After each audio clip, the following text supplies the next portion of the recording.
All right, a very good evening to you. Many thanks for joining us tonight on the broadcast. This is KUTV Weekend Live. So much in store for you tonight, but first let's get an introduction.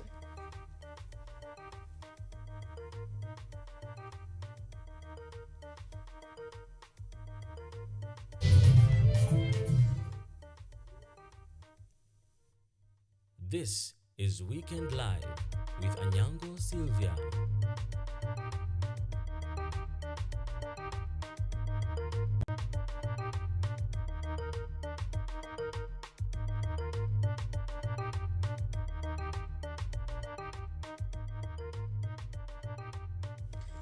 That is right. This broadcast is also coming to you live on YouTube at KUTV News Kenya. You can also interact with us on X at KUTV_Kenya and at Anyango Sylvia KE. Now we begin with a disturbing news where heavy rains have wreaked havoc in Busia County, leaving residents of Teso North in urgent need of relief. The flooding caused by overflowing Malaba and Malakisi rivers has destroyed hundreds of acres of farmland in villages such as Amon, Akiriamasi and Akiramasit. Crops have been swept away, raising fears of a looming food crisis. Our reporter Stanley with the details. The most affected areas are the villages of Amon, Akiramas and Akiramasit, where hundreds of acres of land have been completely destroyed. Food plants such as maize, beans, vegetables and bananas have been flooded, causing a serious food shortage in households. In addition, several residents' houses have been demolished and others remain in dangerous condition, causing some families to sleep outside without shelter. Sasa kwa hii maji imeathiri watu wengi sana hapa. Hii maji imebeba mimea kama mboga, imebeba mahindi, mtama. Sasa simeona sasa hii. Hata juzi alibeba watu wawili hapa. Sasa hii maji imeleta tatizo mingi sana hapa. Nyumba maji ilibeba. Hata kuna mzee juzi tulishika huko chini. Alibeba nyumba na mzee. Residents said that the situation is disappointing because apart from losing their lands, they are now at risk of being affected by diseases such as malaria due to the spread of mosquitoes in the remaining water tanks. Napitia changa, nilipanda marage eka moja, maji imebeba, mahindi imebeba. Alafu maji, unaona hii maji watoto wanakuja tu kuogelea. Sasa mtoto akikuja amegonjeka malaria. In addition, the residents are calling on the government and civil organizations to intervene by delivering emergency food, insect nets and building dams along the rivers to provide a durable solution to the recurrent flood situation. We are appealing to the government to come and save the situation because watu hawana chakula, watu hawana chochote, mimea zote zimeathirika, zimeharibika. Hii hakuna chochote. People are sleeping without food. There is no food at all. I don't know where to start, how the residents are going to. The solution to weka dikes vile nilikuwa nimesema mbeleni. Ronald Ochalu appealed for the urgent assistance while urging residents of dangerous areas to move to a safe alternative, stressing that the safety of life should be given priority over property. Wananchi wa Kiriamasiti sasa hawalali kwa nyumba zao kwa sababu ya mafuriko. Kwa hivyo watu wetu ambao wanaishi karibu na mito na karibu na maeneo ambayo mafuriko hujaa waweze kuchukua tahadhari, watafute sehemu kame kavu ambayo wanaweza kutumia ili uepuke majanga mengine yanayotokana na familia ambazo zinaenda kuathirika zinafika kama familia 75 zile ambazo zinaishi kule chini ya Kiriamasit. Otieno Stanley, KUTV, Nairobi. Now, church leaders in Nyamira County have strongly condemned the brutal killings that claimed 4 lives in Masaba North. The clergy under the House of Jesus Bread of Life Ministries described the attacks as a sign of dwindling peace and love in society. Speaking during a pastor's ordination in Keumbu, Bishop Robert Nyamwange, chair of the Evangelical House of Bishops, denounced mob justice and called on both levels of government to strengthen stability through economic uplift. He further announced that the newly ordained pastors will be deployed to rural churches to promote peace and harmony across communities in the region. I also want to bring to the attention of our people in this county that we need peace, we need love.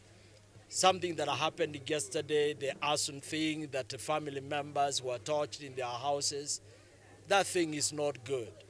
If there is an issue, please look for a way and amicably solve it. Let us give people an opportunity to live. Let us not take law into our own hands. And to our nation, I'm also appealing for peace.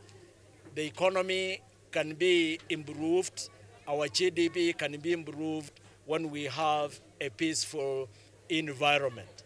I'm addressing to our political leaders to calm down and make sure we have a peaceful environment. I'm also appealing to our fellow Kenyans, knowing that if there is peace, then there will be development. Now, Deputy President Professor Kithure Kindiki has affirmed that Northern Kenya is finally receiving the development it deserves, marking a reversal of decades-long marginalization. He emphasized that the areas such as Mandera, Garissa, Wajir, Isiolo, and Marsabit are now benefiting from ambitious infrastructure initiatives like the Labset Corridor, the 750 Isiolo-Mandera Highway, hybrid power plants, electricity rollouts, affordable housing, modern markets, and streamlined access to identity services under the bottom-up economic transformation agenda. Kindiki described these projects as part of a national commitment to equitable development in every corner of Kenya, saying the government will not leave any region behind. Hakuna serikali ingine imefanya bidii kuleta usawa na kujumuisha Wakenya wote kama serikali ambayo inaongozwa na William Ruto. Kwa sababu kwa mara ya kwanza hii serikali iko na miradi ya ujenzi wa barabara. Kwanza kabisa barabara iliyo ndefu zaidi kuwahi kujengwa tangu Kenya iwepo. Ile program ama project moja ya barabara mrefu kuwahi kujengwa na serikali imejengwa ama imeanza kujengwa na William Ruto. Mkisikiza wale ambao tunashindana nao kwa upinzani, ukiwasikiza sera zao ni ile tu ya empty slogans. Ukiwauliza agenda yenu ni gani, wanakuambia William Ruto. Ukiwauliza William Ruto ni rais wa Kenya, amechaguliwa na Wakenya, amechaguliwa na Wasomali, akachaguliwa na Wajaluo, akachaguliwa na Wakalenjin, akachaguliwa na Wakikuyu. Amefanya nini? Wanasema ati one term. Hapa Modokashe mnasema nini? Ati mnasema nini Modokashe? Hebu waonyeshe tu waone. Modokashe mnasema. All right. Now, former Laikipia North Member of Parliament Matthew Lempukel has died a week after sustaining critical injuries in a road accident in Ongata Rongai, Kajiado County. He had been admitted to the intensive care unit of a Nairobi hospital where he passed on Sunday. Leaders from across the political divide have mourned him as a dedicated representative of the Mak community. Lempukel served in the 11th Parliament between 2013 and 2017 on an ODM ticket before later joining the Democracy for the Citizens Party, that is DCP, despite his advocacy on land rights. His career was marked by controversies, including court convictions and incitement charges.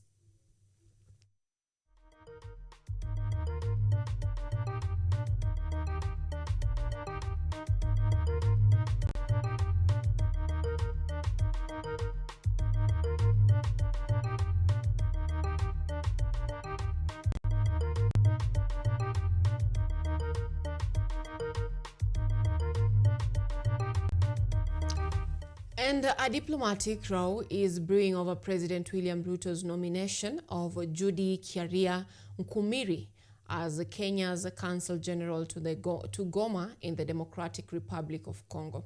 The Forum of Congolese Intellectuals Abroad has condemned the move, warning it could legitimize rebel control in North Kivu, where the M3 militia continues to displace civilians and destabilize the region. The DRC's foreign minister has also dismissed the posting, citing international law that requires Kinshasa's approval. Kenya's Foreign Affairs Cabinet Secretary Musalia Mudavadi has since clarified that the nomination remains subject to both parliamentary approval and consent from the Congolese government.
Now on that note, we are taking the very fast break on the broadcast tonight. We'll be back with more.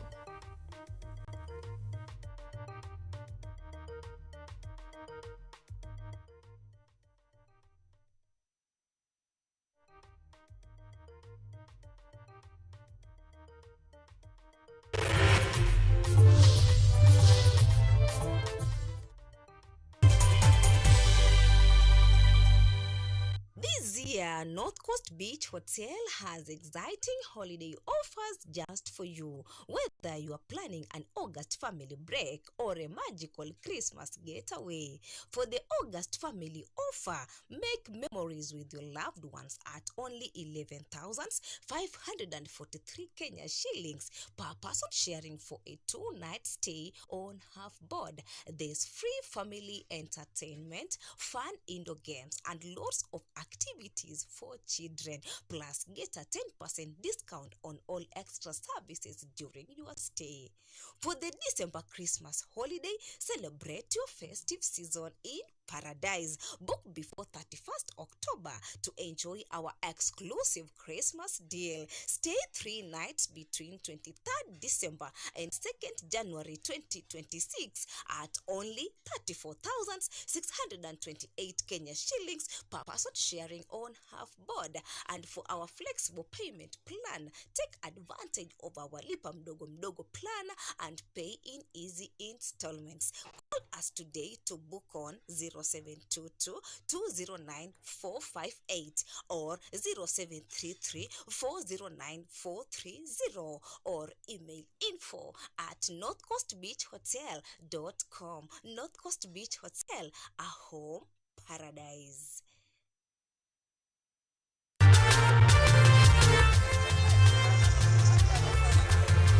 Ni nguzo na uso wa jamii. Kupanda shuka akawa tuzo, ukakamavu wake ukatii na kumfanya mwenye bidii. Kwa machozi na makeke akabaini jinsi ya kuweni. Huyu ni mwanamke ngangari kwa jinsi alivyo ngari. Mimi ni mwanamke mwake. Usikose kutazama kipindi cha mwanamke mwake nami Caroline Kimwele.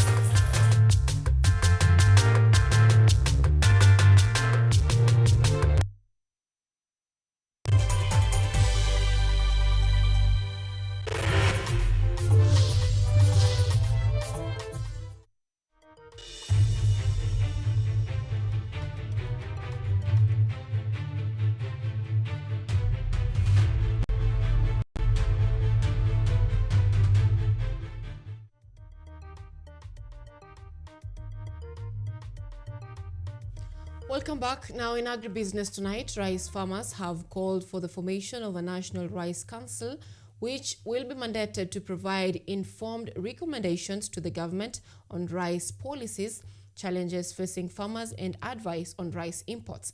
Speaking in Mwea during a consultative meeting, former Mwea Member of Parliament Alfred Nderitu said that the council will help in giving accurate information on the quantity of rice in the country before importation. James Baraka now reports.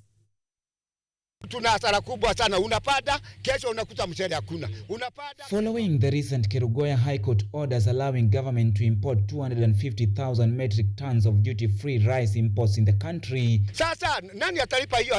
rice farmers have called for the formation of a National Rice Council, which will be mandated to provide informed recommendation to the government on rice policies and advice on rice imports. Tunalima mchele ya kwanza, ya pili, ya tatu. Kwa hivyo ni asante sana. Lakini hiyo bidii tena serikali inakuja mbele kuiangusha chini. Sababu ikileta mchele mgeni na wale wakileta hiyo mchele mgeni, sasa hiyo bei yetu inafanya nini? Inaenda chini. Kwa hivyo tunalia sana. Mimi ndaitwa Francis Shovi. Mimi ni mkulima wa hapa Dhiba. Speaking in Mwea during a consultative meeting organized by Mwea Veterans Community-based organization, the farmers raised concerns of a poor state of the roads to the rice farms as they called on the government to consider pausing rice importation and focus on locally grown rice. Barabara yetu inakaa kama mashamba yetu. Kwa pari ya kutoa mchele huko ndani hakuna. Mashamba yetu mbaya. Mbea inakuwa hapa mingi. Hata saa hii mbea inakata hiyo mchele iko kwa shamba. Tukikatiwa ni ndio mbea wanaingia huko panya. Wanaingia huko ndani wanakata hiyo mashamba. Serikali kama wakifanya bidii vile wametusaidia vile wawache kuleta hiyo msere. Sasa hiyo nusu iondolewe. Hii msere yetu kama vile bereni chukuliwa na hospitali, chukuliwa na jeshi, chukuliwa na wale watu wanakula mchere, ndio sasa msere yetu tupate kitu ya kusomesha watoto. Today we are addressing issues of rice. On his part, the former Mwea MP Alfred Nderitu hinted that the council will advise government on strategies and policies for the sustainable development of the rice industry, giving accurate information on the quantity of rice in the country before importation, remarks that were echoed by the Secretary General of Mwea Veterans CBO Armstrong Gitonga. The rules and the regulations setting the water operation levy needs to be changed because Mwea farmers, actually Mwea rice farmers, were the first in this country to give government money for services. But those services they don't get. These services are water supply and roads. Okay, water they get, be it with a lot of problems, but roads are very, very, very bad. You get a farmer spends more than 3 times what he should spend to take his rice home from the farmer. Consider that amount that will be imported to have an exercise duty so that it can empower the local production of our rice, especially here in Mwea. Number 2, the farmers are also concerned about their land rights. When you come to Mwea, you realize that most of the farmers here are landless. They have no legal documents that can show that they own land. Therefore, they have no collateral even to seek for resources from finance corporations. According to the farmers and the stakeholders present, the council will also enhance local rice production to reduce reliance on imports and ensure there is a stable local supply and also improve market access for farmers. James Baraka for KUTV.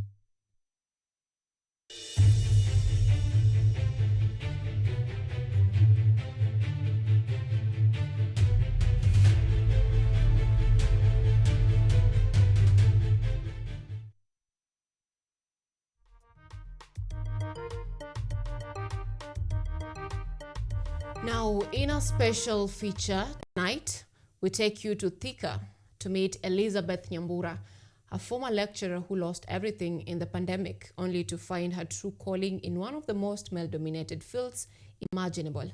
Her journey from door-to-door odd jobs to CEO of a thriving enterprise is more than a success story.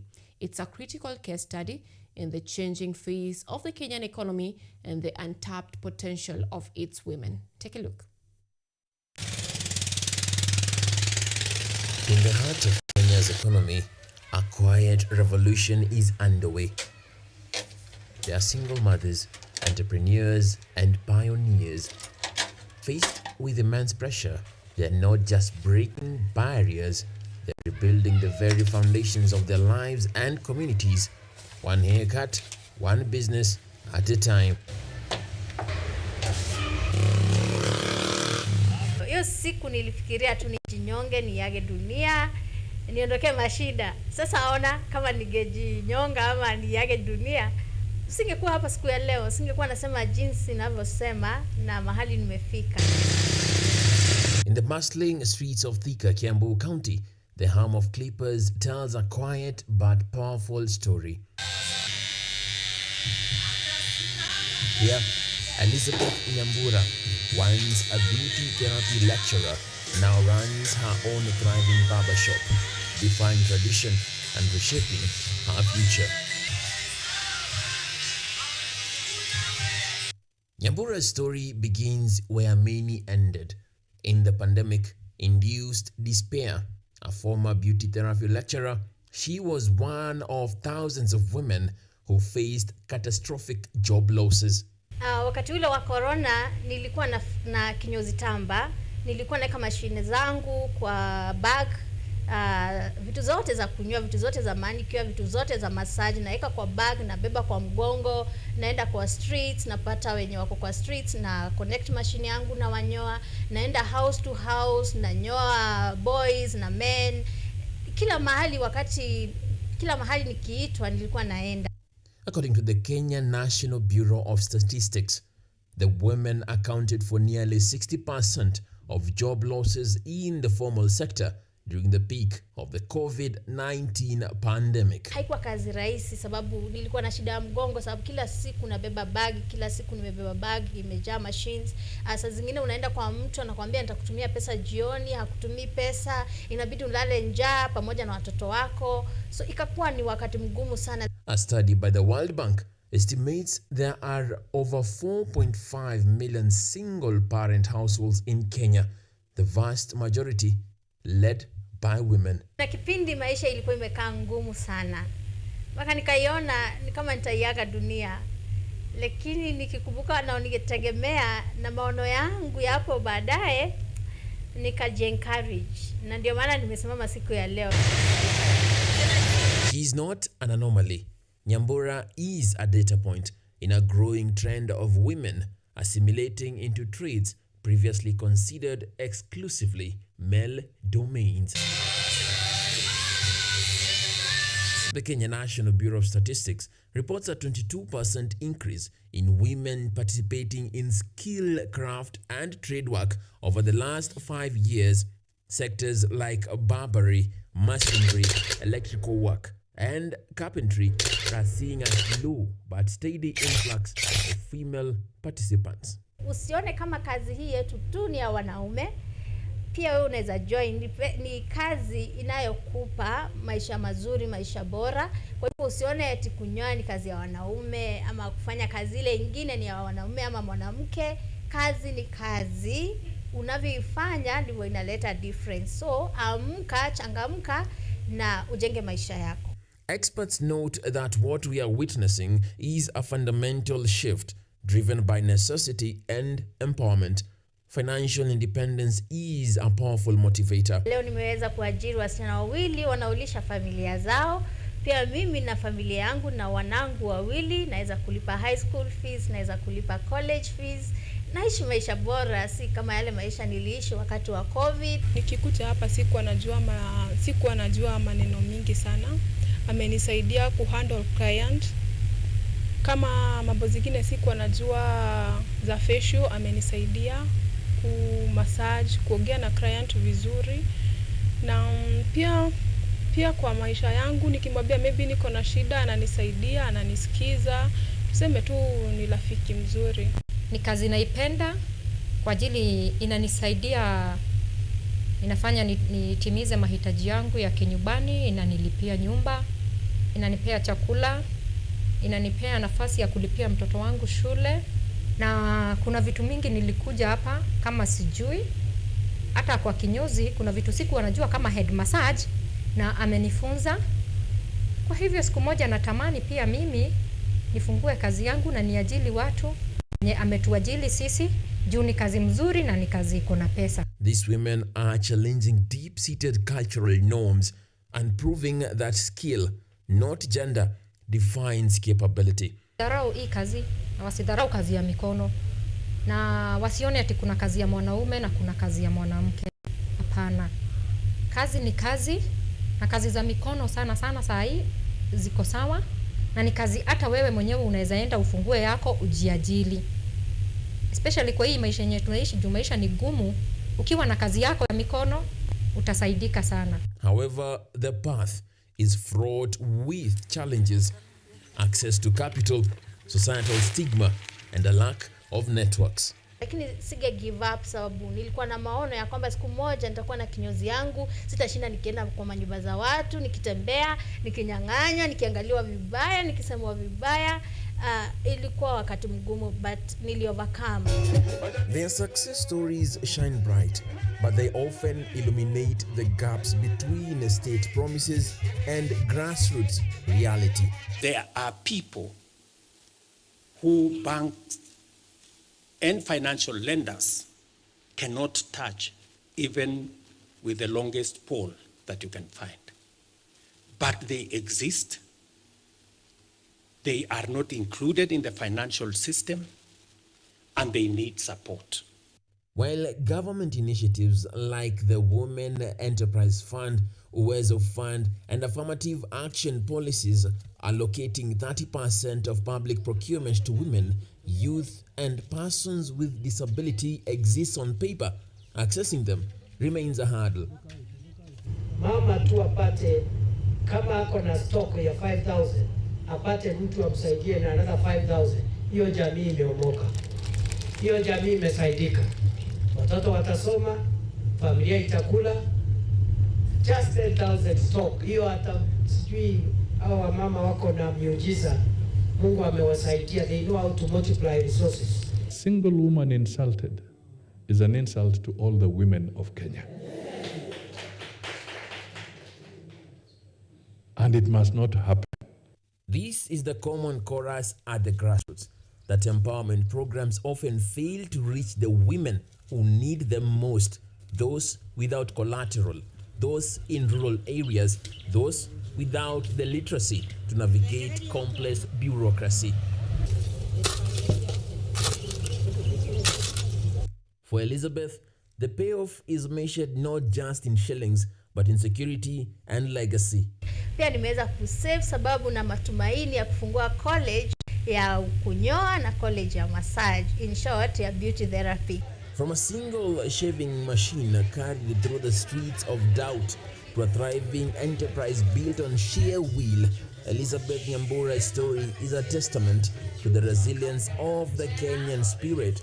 She is a pioneer, carving out new possibilities, not just with clippers, but with courage, proving that the future of work is not male nor female.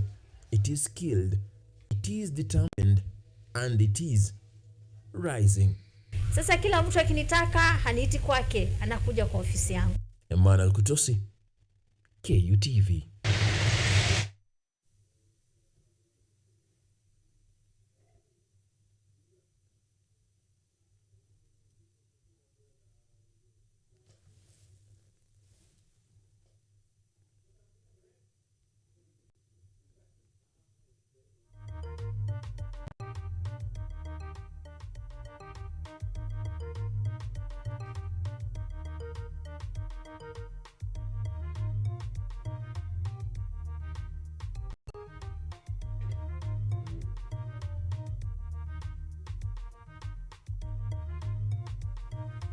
Now we are taking yet another short break. We'll be back with sports.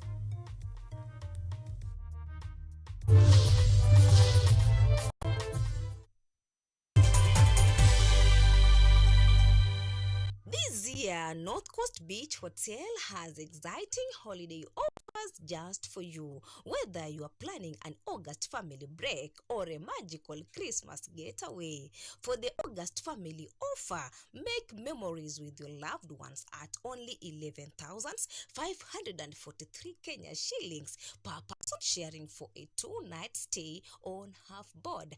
There's free family entertainment, fun indoor games, and lots of activities for children. Plus, get a 10% discount on all extra services during your stay. For the December Christmas holiday, celebrate your festive season in paradise. Book before 31st October to enjoy our exclusive Christmas deal. Stay 3 nights between 23rd December and 2nd January 2026 at only 34,628 Kenya shillings per person, sharing on half board.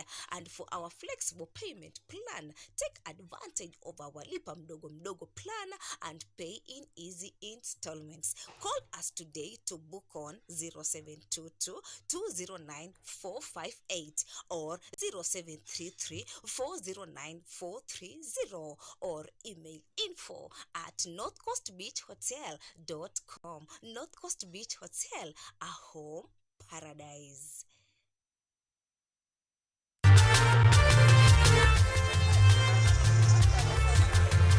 Ni nguzo na uso wa jamii.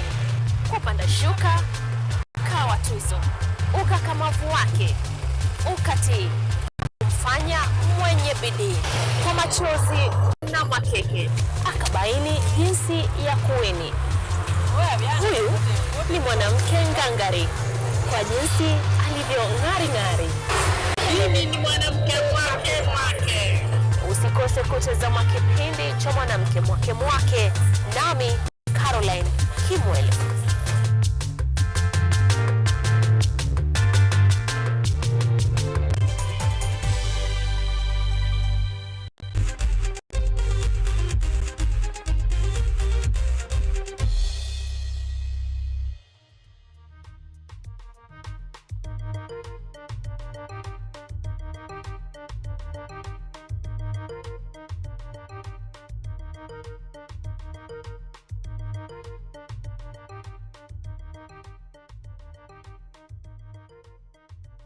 Welcome back. In sports tonight, on the match played between Manchester United and Fulham has ended on a 1-1 draw this evening, and this sets Fulham on position. This now sets them on position 13 with 2 points, as Manchester United hold position 16 with 1 point. Everton's got off to a bright start with a 2-0 win over Ilmandie opened the score sheet for Everton at the 23rd minute, with James Garner scoring the winning goal at the 52nd minute. Brighton were left with a series of wasted chances, including a missed penalty by Danny Welbeck, making them to remain without a win this season. Earlier on, Crystal Palace played against Nottingham Forest, a match that ended 1-1 draw. Liverpool is set to face Newcastle tomorrow at St James Park Stadium.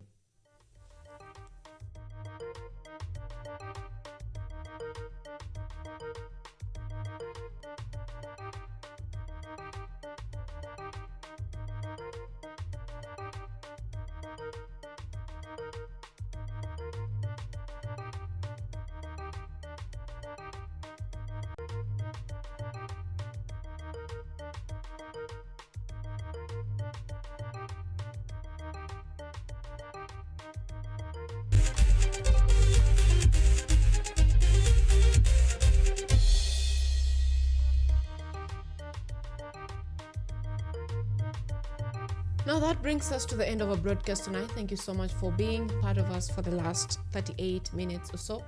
On behalf of the production team led by my producer Yvonne Kemuma and director Mutegi K. Martin, thank you so much for making time for us tonight. It is goodbye from us. I'm Anyango, Sylvia.